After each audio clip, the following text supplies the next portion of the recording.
মানুষকে বিভ্রান্ত করার জন্য নিজেদের ধান্দাবাজির জন্য বলছে যে গণভোট জাতীয় নির্বাচনের আগে। ধান্দাবাজিটা কি? আমরা সংস্কারের পক্ষের লোক না, আমরা সংস্কার চাই না, আমরা বিএনপি যেটা চাই সেটা চাই।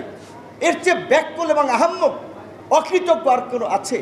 কিন্তু একটা শ্রেণী একটা কালেকটিভ ক্যাম্পেইন করছে। আমি ব্যক্তিগতভাবে আমার দলও গণভোটের পক্ষে, যেটা জাতীয় সংসদের এলইডি ভবনে আমরা ঐক্যমত্য কমিশনের সাথে আলাপ আলোচনায় বলেছিলাম। তো সবাই একমত হয়েছে যে এটা তাহলে গণভোটের মাধ্যমে পাশ করা হবে। এখন সমস্ত রাজনৈতিক নেতৃবৃন্দ নির্বাচনের মাঠে ক্যাম্পেইন কিংবা জনসংযোগ করে বেড়াচ্ছেন। এখন তো নির্বাচনের ক্ষেত্রে আমাদের কোনো ব্যারিয়ার নাই, তো এই নির্বাচনের আমরা প্রস্তুতি নিচ্ছি। এখন একটা কালেকটিভ ক্যাম্পেইন শুধু রাজনৈতিক ফায়দা লাভের জন্য, মানুষকে বিভ্রান্ত করার জন্য, নিজেদের ধান্দাবাজির জন্য বলছে যে গণভোট জাতীয় নির্বাচনের আগে। ধান্দাবাজিটা কি? ওই পর্দার আড়ালের আলোচনা আমরা জানি। অনেকে বিরোধী দল হতে দেন দরবার চালাচ্ছে যে আমাদেরকে স্বীকৃতি দেবেন তাহলে আমরা আছি।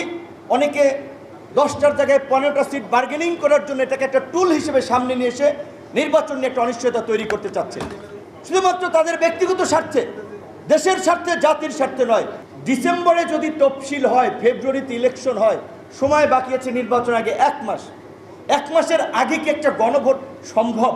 এবং এই দুর্বল প্রশাসন এবং সরকারও ক্ষণে ক্ষণে বদলায়, আকাশের মেঘের মতো বদলায়, এক এক সময় এক এক পজিশন নেয়। আমরা দেখি এক এক ধরনের কথাবার্তা।